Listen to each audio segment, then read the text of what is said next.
राधे राधे, जय माता की भक्तों।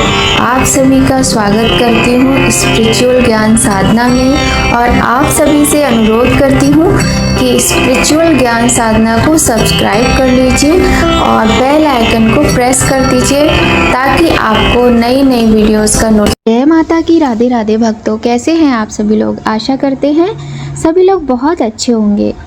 शनिदेव जी को कर्म फल दाता कहा गया है। शनिदेव जी कर्मों के अनुसार ही व्यक्ति को दंड देते हैं। कहते हैं शनिवार के व्रत रखने से शनि दोष में कमी आती है, साथ ही शनिदेव जी का आशीर्वाद भी मिलता है।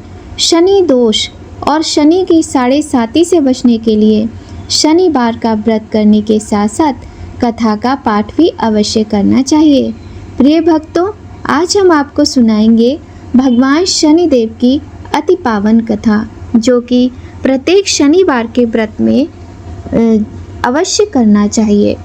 तो आज शनिवार का दिन है और आज के दिन इस कथा का श्रवण करने मात्र से भगवान शनिदेव की कृपा प्राप्त होती है।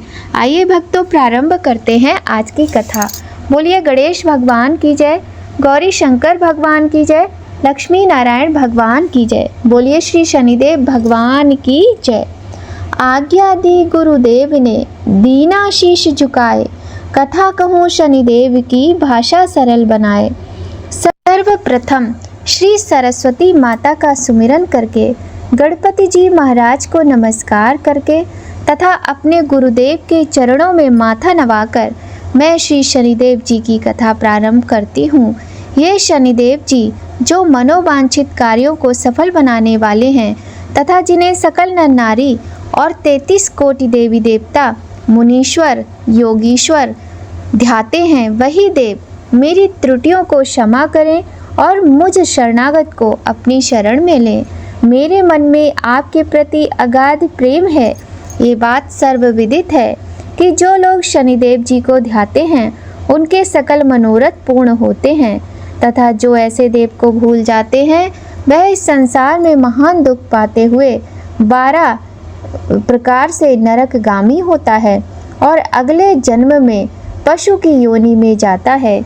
जो कथा मैं तन मन से कहने जा रही हूँ उसे आप भी सच्चे मन से ग्रहण करें।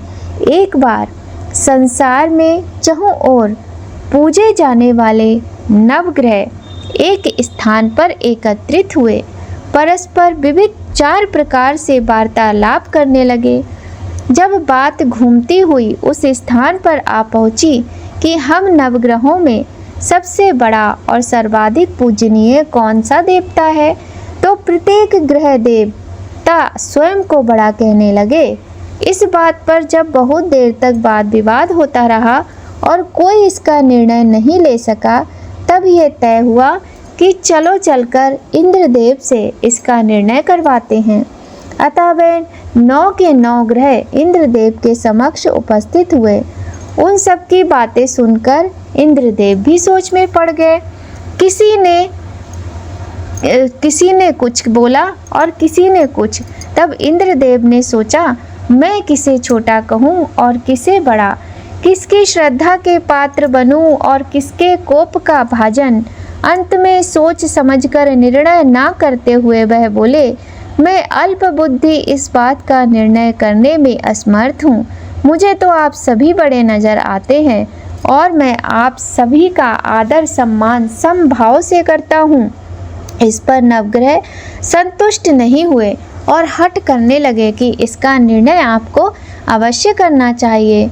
तब देवराज बोले, आप लोग मृत्यु लोक में जाइए, वहाँ एक अत्यंत न्यायप्रिय राजा विक्रमादित्य राज्य करता है। आप उनके पास जाइए, वह अवश्य कोई न कोई उचित निर्णय कर देगा।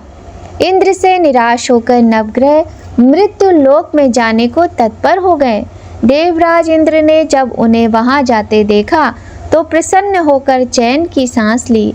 इस धर्म संकट से निकलना उनके लिए सचमुच ही कितना दुश्वार था। वह अपनी चतुराई से अपने ऊपर आए संकट को राजा विक्रमादित्य पर टाल दिया। उज्जैन नगरी की उन दिनों सारे ही भारत में धाक थी।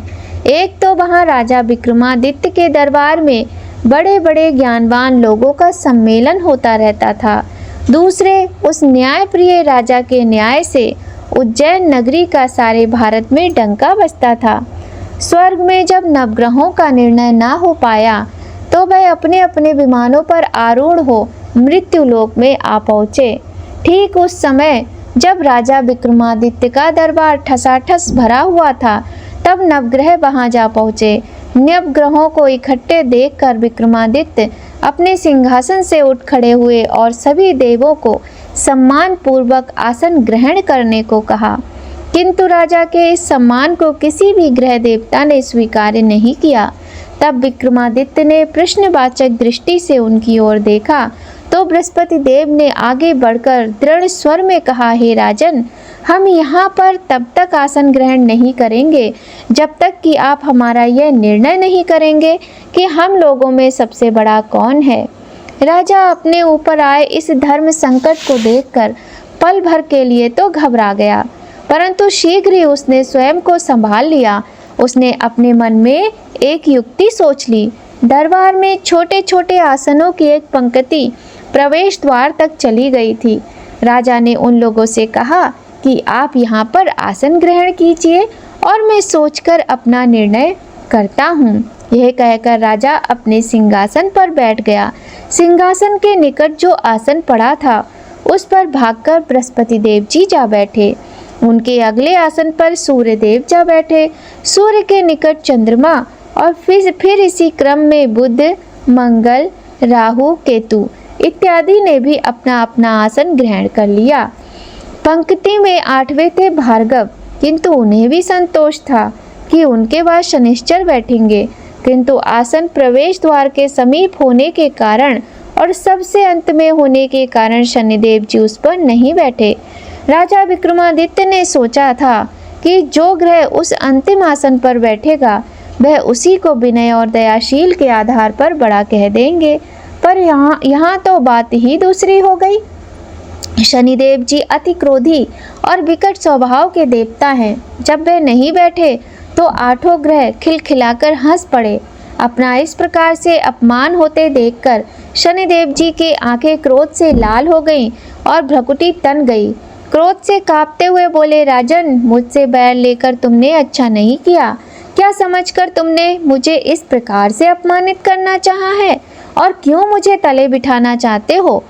चांद ग्रह का प्रभाव 2.25 दिन रहता है और सूर्य, शुक्र और बुध का प्रभाव केवल आधा मास, सोम और मंगल 2 मास और गुरु 13 मास, राहु और केतु 18 मास रहते हैं, जबकि मैं 7.5 वर्ष तक रहता हूँ। इसलिए हे राजन, अब तो सावधान हो जा। तूने जो अपमान किया है इसका दंड तुझे अवश्य मिलेगा। राजा के कुछ दिन तो आराम से बीते, लेकिन शीघ्र ही शनिदेव जी की कोप दृष्टि फिरी और राजा पर 7.5 आ गई। उन्हीं दिनों एक व्यापारी कुछ घोड़े बेचने के लिए उज्जैन नगरी में आया।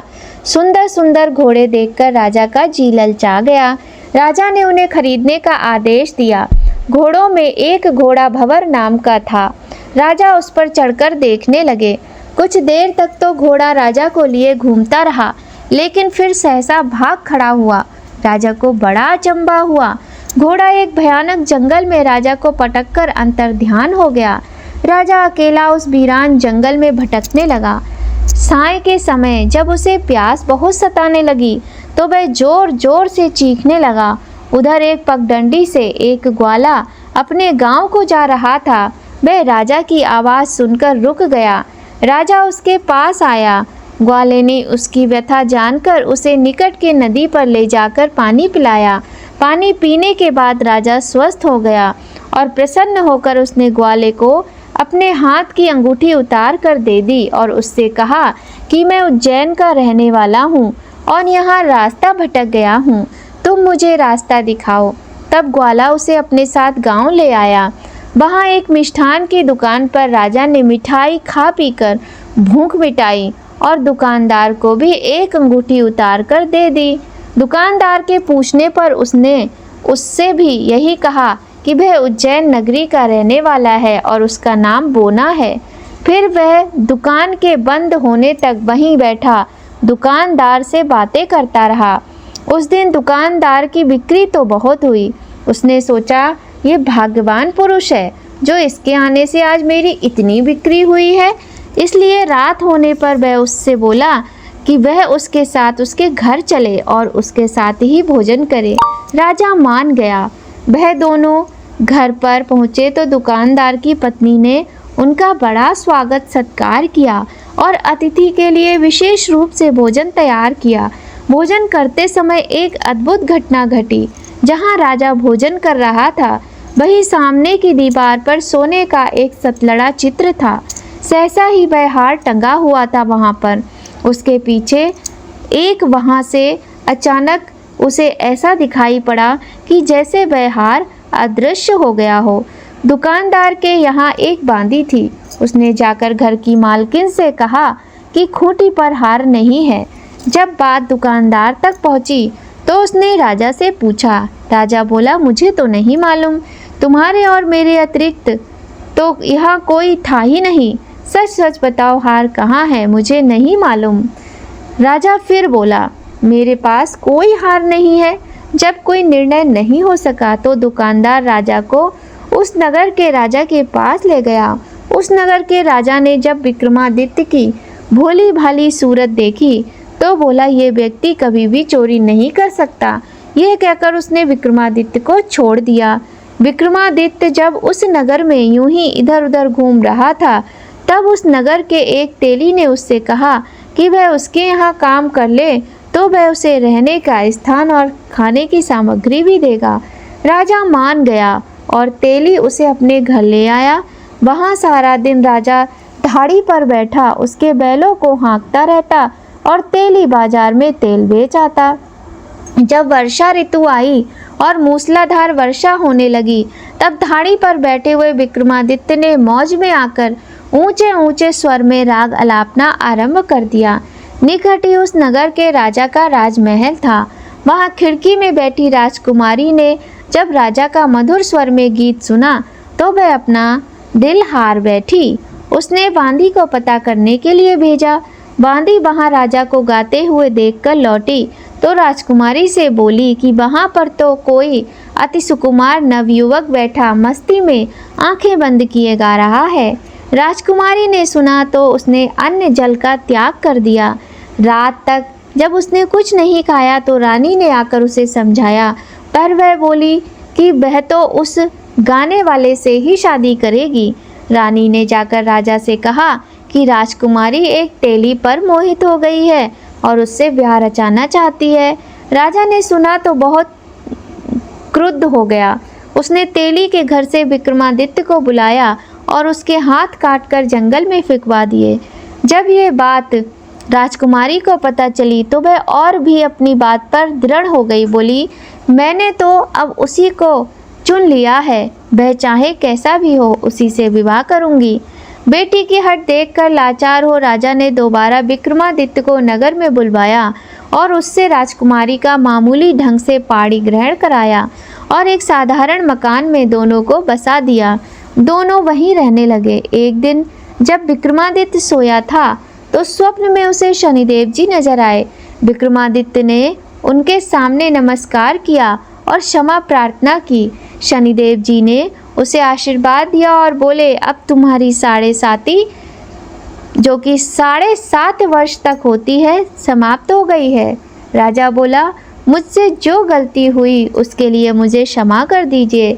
शनिदेव जी ने मुस्कुराकर उसे आशीर्वाद दिया और राजा के दोनों बाजू दोबारा निकल आए। राजा ने अपनी पत्नी राजकुमारी को रात को जगाया नहीं। वह रात को उसके गले में अपनी बाहें डालकर सो गया। सुबह राजकुमारी की आंख खुली तो उसने अपनी गर्दन में बाहें पड़ी देखी और वह चौंक कर उठ गई। लेकिन शीघ्र ही विक्रमादित्य ने जाग कर उसको सब बातों से अवगत करा दिया। जब वहाँ के राजा को ये बात मालूम हुई तो वह भागा भागा आया और उस अपंग को फिर से स्वस्थ देखकर चकित हो गया। उसको भी विक्रमादित्य ने यही कहा कि यह सब शनिदेव जी की कृपा का फल है और विक्रमादित्य अपना वास्तविक परिचय भी उस राजा को देने लगे और सारा किस्सा विस्तार से सुनाया। सुनते ही राजा विक्रमादित्य के चरणों में गिर गया और क्षमा प्रार्थना करने लगा। बस यह खबर शीघ्र ही सारे नगर में फैल गई। दुकानदार को अब ये खबर मिली तो वह भागा भागा आया और विक्रमादित्य के पांव पर लौटने लगा। विक्रमादित्य ने उसे उठाकर आसन पर बिठाया और कहा, तुम घर जाकर उसी खूंटी पर देखो, हार टंगा होगा। और कहा कि तुम जाकर तुरंत देखना। सच ही दुकानदार ने जाकर देखा तो वहाँ हार टंगा पाया। राजा ने नौकरानियों के साथ लश्कर समेत विक्रमादित्य को विदा किया। राजा विक्रमादित्य जब राजकुमारी को लेकर अपनी नगरी उज्जैन में लश्कर समेत पहुंचा तो सारी नगरी में उत्साह छा गया। अपने राजमहल में प्रवेश करने से पूर्व विक्रमादित्य ने नवग्रहों की पूजा की और शनिदेव जी को सर्वोच्च स्थान दिया। साथ ही उसने नगर भर में ढिंडोरा पिटवा दिया कि शनिदेव जी मनोवांछित फलों को देने वाले हैं, नवग्रहों में सर्वोच्च स्थान रखते हैं। इस प्रकार शनिदेव जी को मनाकर विक्रमादित्य ने अपने राज्य, यश और कीर्ति को प्राप्त किया। बोलो श्री शनिदेव भगवान की जय। बोलो श्री नवग्रहों की जय। जैसी सुनी तैसी कही, इसमें झूठ न साच। विक्रम भूप इतिहास को सज्जनों देखो बाँच। सुने सुनावे शनि कथा, गावे जो चित लाए। सत्य वचन है संत का, बाको संकट जाए। बोलिए श्री शनिदेव भगवान की जय। प्रिय भक्तों, आइए कथा सुनने के बाद अब हम करते हैं भगवान श्री शनिदेव जी की आरती। जय जय श्री शनिदेव भक्त हितकारी, सूरज के पुत्र प्रभु छाया महतारी। श्याम अंग वक्र दृष्टि चतुर्भुजाधारी, नीलांबर धर नाथ गज की सवारी। जय जय शनिदेव प्रभु भक्त हितकारी, क्रीट मुकुट शीश रजित दीपत है लिलारी। मुक्तन की माला गले शोभित बलिहारी। जय जय शनिदेव प्रभु भक्त हितकारी, मोदक मिष्ठान पान चढ़ते हैं सुपारी। लोहा तिल तेल उड़द महेश अति प्यारी। जय जय शनिदेव प्रभु भक्त हितकारी, देव धनुज ऋषि मुनि सुमिरत नर नारी। देव धनुज ऋषि मुनि सुमिरत नर नारी, विश्वनाथ धरत ध्यान शरण है तुम्हारी। जय जय शनिदेव प्रभु भक्त हितकारी, जय जय शनिदेव प्रभु भक्त हितकारी।